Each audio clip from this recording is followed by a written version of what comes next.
Le schéma 3 donc, de la mesure 9 à 12, toujours la mineure Do, Sol, Fa, et non pas Sol comme je l'ai écrit en mesure 10, hein, c'est plutôt une base de Do.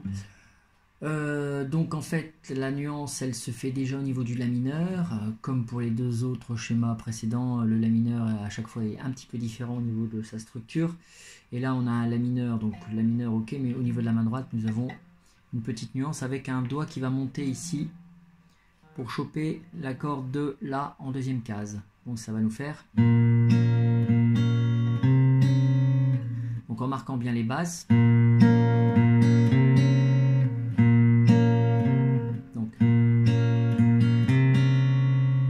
Ensuite Do. Alors on peut se mettre en Do mais avec le petit doigt ici. Donc corde de Si, troisième case. En marquant bien la basse pour le premier temps ici.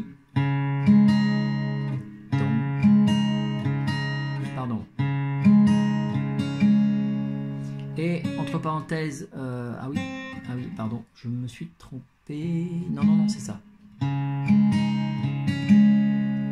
Et entre parenthèses, il y a la corde de Sol en dernière note de cette mesure, qui est entre parenthèses, mais on la joue quand même, hein, pour faire le temps. Hein, voilà. Mais pendant qu'on la joue à vide, on change la position de main gauche pour passer en Sol en fait. Voilà. Mais on la joue.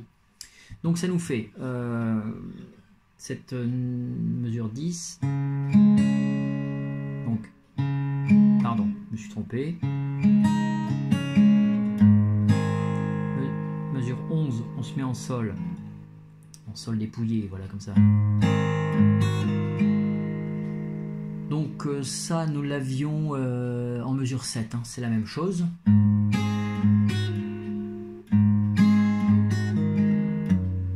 Et mesure 12 qui est comme la mesure 8, donc il n'y a pas de problème particulier. Avec entre parenthèses la note en 0, mais on la joue quand même. Je veux dire, après, c'est des petites nuances, hein, c'est en fonction de la rapidité du jeu et de la transition entre les accords, mais ça se fera naturellement. Donc si je reprends mesure 9...